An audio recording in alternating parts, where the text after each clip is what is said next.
नमस्कार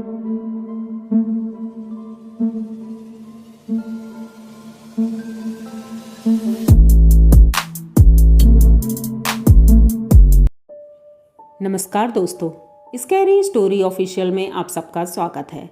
आज की कहानी की तरफ बढ़ने से पहले चैनल को सब्सक्राइब कर लीजिए और अगर कहानी अच्छी लगती है तो प्लीज़ लाइक एंड कमेंट करना मत भूलिएगा। आज की कहानी किसी और की नहीं, मेरी दादी की है।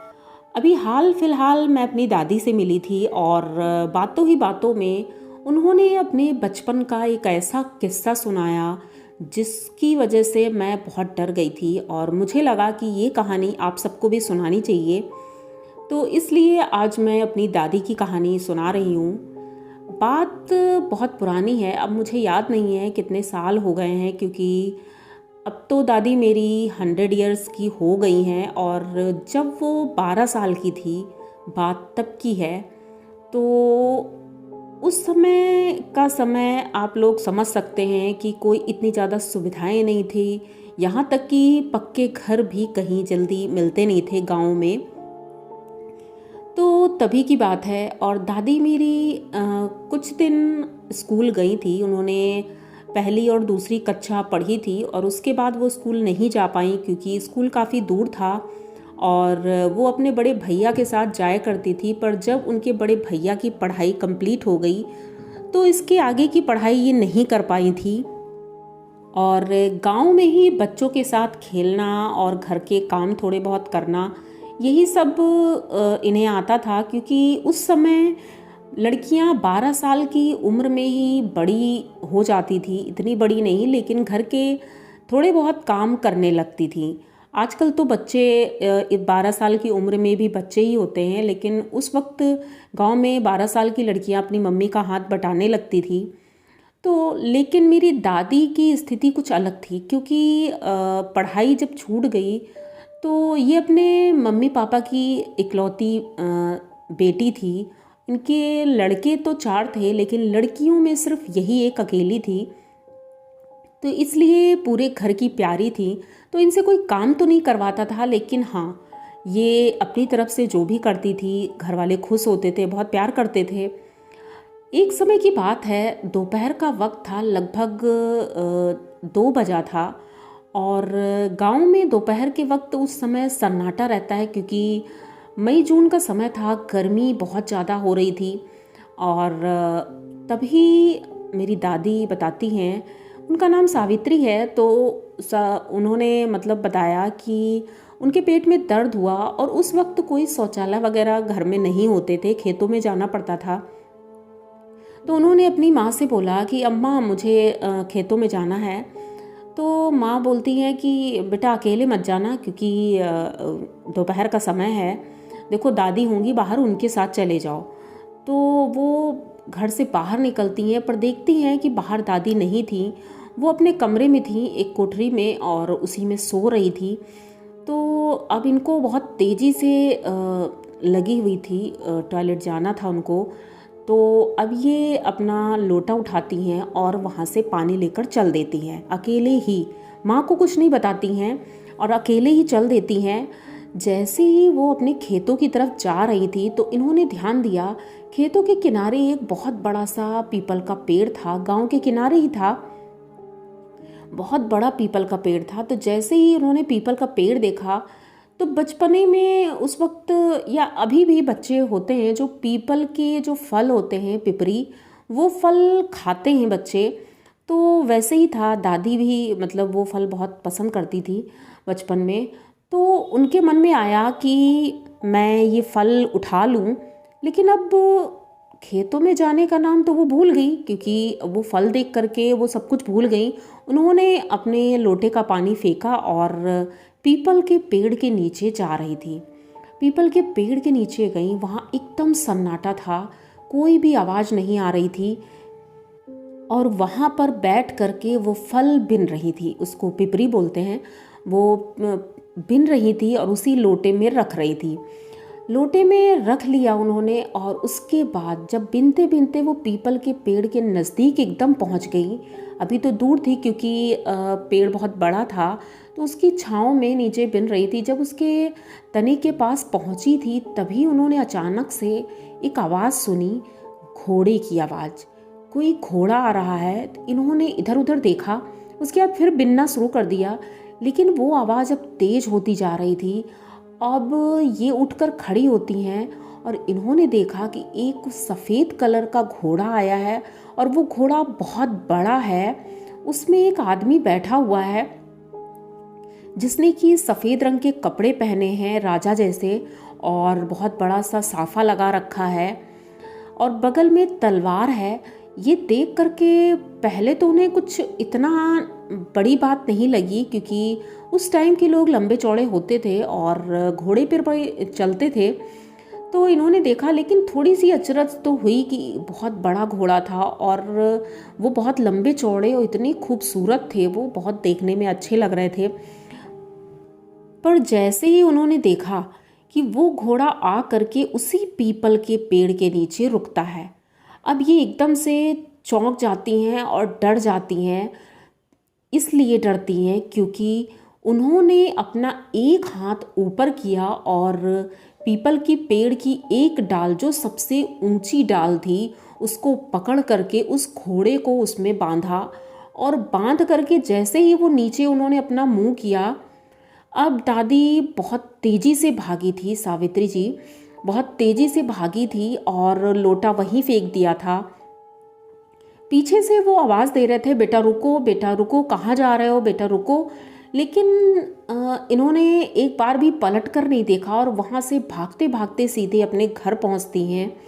जैसे ये भागते हुए अपने घर पहुंची और अपनी माँ के पास गई, माँ इनकी सोने लगी थी, लेकिन जैसे ही उनकी चारपाई में जाके उनसे गले लगकर रोने लगती हैं, तो उनकी मम्मी उठती हैं और पूछती हैं, क्या बात है बेटा, रो क्यों रही हो, क्या हुआ है। और इतना बोलते ही वो बेहोश हो जाती हैं। अब किसी को समझ में नहीं आ रहा था आखिर इसके साथ हुआ क्या है। वो पूछ रही थी, आखिर लोटा कहाँ है, तुम लोटा भी ले गई थी, लेकिन कुछ वो जवाब नहीं दे रही थी, वो बेहोश थी। अब थोड़ी देर में घर के जो उनके ससुर थे, मतलब उनकी माँ के, मतलब उनके बाबा थे, वो आते हैं और उनको बताया जाता है, और दादी आती हैं उनकी, उनको बताया जाता है। सभी लोग अब उनको घेर करके चारपाई में खड़े हैं, अगल बगल होश में आने का सब इंतज़ार कर रहे थे। थोड़ी देर बाद होश तो आ जाता है, लेकिन ना तो वो कुछ बोल पा रही थी, ना सुन पा रही थी, सिर्फ अपनी आंखों से एकटक देखे जा रही थी। सब लोग बहुत परेशान थे, आखिर इसको क्या हो गया है। वैद्य जी को बुलाया जाता है, लेकिन वैद्य जी भी कुछ समझ नहीं पा रहे थे। बुखार इतना ज़्यादा था कि बुखार नहीं उतर रहा था, घर वाले परेशान। तभी गांव के एक परिवार के ब्राह्मण, जो बहुत ज़्यादा ये सारी चीज़ें जानते थे कि ये हवाएं क्या होती हैं, ऊपरी हवा क्या होती है, ये सारी चीज़ें, वो जब ब्राह्मण तो ये भी थे, लेकिन अब उनको ज़्यादा नॉलेज था। तो इनके ससुर जी ने पहले तो देखा, उन्हें कुछ शंका हुई, इसीलिए उन्होंने उनको बुलाया। तो वो जो दूसरे ब्राह्मण आए थे, उन्होंने बिटिया को देखते ही पहचान लिया कि इसके ऊपर कुछ ऐसा हुआ है जिस वजह से ये डर गई है। तो उसको जब जगाते हैं तो वो उठती नहीं है, बस बोलने की कोशिश कर रही थी। तभी वो बताती है कि माँ, मुझे वो बुला रहे हैं। तो उनकी माँ बोलती, बेटा कौन बुला रहा है। तो वो कुछ बोलती नहीं है, फिर से बेहोश हो जाती है। अब वो कहते हैं कि ठीक है, पूजा करनी पड़ेगी, और कुछ मंत्र मंत्र बोलते हैं, नहा धोकर आते हैं, पूजा करते हैं वहाँ पर। उसको होश आता है, वो थोड़ी नॉर्मल हो गई थी, और नॉर्मल होने के बाद वो बताने की जैसे ही कोशिश कर रही थी तो वो बोल नहीं पा रही थी, उसे इतनी ज़्यादा घबराहट हो रही थी। तो उसी रात जब वो सो गई तो उनकी मम्मी दादी के बगल में ही लेटी थी, मतलब सावित्री जी के बगल में ही लेटी थी। अब मेरी दादी हैं तो मैं बार बार दादी बोल देती हूँ, क्योंकि नाम लेना मुझे सही नहीं लग रहा। तो उन्होंने जैसे कि बताया कि मम्मी के बगल में मैं लेटी थी, तो मुझे सपना आया और सेम सपना मेरी माँ को भी आया। सपने में ये था कि वही जो घोड़े वाले राजा जी थे, उन्होंने कहा कि मैं आपकी बच्ची को डराना नहीं चाहता था, मैं तो सिर्फ इसे बुला रहा था और ये वहाँ से भाग गई। मैं इसे बिल्कुल डराना नहीं चाहता था, और आप लोगों को अगर ऐसा लग रहा है कि मैंने इसे डराया है तो कल सुबह 1 लोटा जल वहाँ चढ़ाने के लिए बोल देना, सब ठीक हो जाएगा, ये कल बिल्कुल ठीक हो जाएगी। तो अब इनकी मम्मी की नींद तुरंत खुलती है। रात बहुत हो गई थी और तभी इन दादी की भी नींद खुलती है। दादी उठकर बैठ जाती हैं और अपनी मम्मी के गले लगकर रोने लगती है। तो इनकी मम्मी को समझ में आ जाता है। फिर दूसरे दिन सुबह ही अपनी बेटी से पूछती हैं कि बेटा तुम कहाँ गई थी। तो उन्होंने बताया कि मैं वहाँ गई थी और वहाँ पर मैंने ये देखा। तो उनकी मम्मी कहती है इसीलिए शायद मुझे वो सपना आया है। तो ये बस तुरंत दादी को नहलाती धुलाती हैं, उसके बाद उस पेड़ के पास ले जाती हैं, जल चढ़वाती हैं, उससे पूजा करवाती हैं वहाँ पर। उसके बाद दादी बिल्कुल ठीक हो गई थी, इन्हें कुछ भी नहीं हुआ था। और वहाँ से फिर ये घर आती हैं। अब सब कुछ ठीक था, नॉर्मल था, कोई दिक्कत नहीं थी। 2 साल बाद जब ये 14 साल की हुई तो इनके लिए रिश्ते आने लगे थे और रिश्ते देखे भी गए, क्योंकि बहुत ज़्यादा खूबसूरत थी दादी मेरी। तो इनके लिए एक बहुत अच्छा सा रिश्ता आया दूर गांव से और वहाँ पर इनकी शादी हो गई 15 साल की उम्र में। मतलब तीसरे साल में, उस वारदात के बाद तीसरे साल इनकी शादी होती है। पर इनको अब कुछ ऐसा था कि इनको ऐसी शक्तियाँ दिखाई देती थी, अगर इनके आसपास हो रहा है तो इन्हें महसूस होता था, लेकिन इन्हें डर बिल्कुल नहीं लगता था। या हो सकता है कि उन्हें जो पीपल के पेड़ वाले वो उन्हें भगवान ही बोलेंगे, वो भगवान जी थे, जैसे ब्रह्मदेव बोलते हैं, तो दादी उन्हें यही बोलती हैं कि वो ब्रह्मदेव बाबा थे। तो उन्हीं का आशीर्वाद ही समझो कि इन्हें सब कुछ दिखता था। इन्होंने कई बार ऐसी चीज़ें देखी हैं, लेकिन इन्हें डर कभी नहीं लगा। हमारे घर की सबसे स्ट्रॉन्ग लेडियों में ये थी। शादी के बाद इन्होंने देखा कि सभी लोग सुबह शौच के लिए बाहर जाते थे और एक बार मोहल्ले की सारी औरतें जा चुकी थी और इन्हें जाने में देर हो गई थी, क्योंकि यहाँ पर इनकी सासू माँ की तबीयत ठीक नहीं थी। तो उनकी देख रेख के चक्कर में इन्हें उठने में लेट हो गया थोड़ा। वैसे तो 3:30 4 बजे तक सब औरतें चली जाती थी, आज इन्हें जाने में 4:30 बज गया था।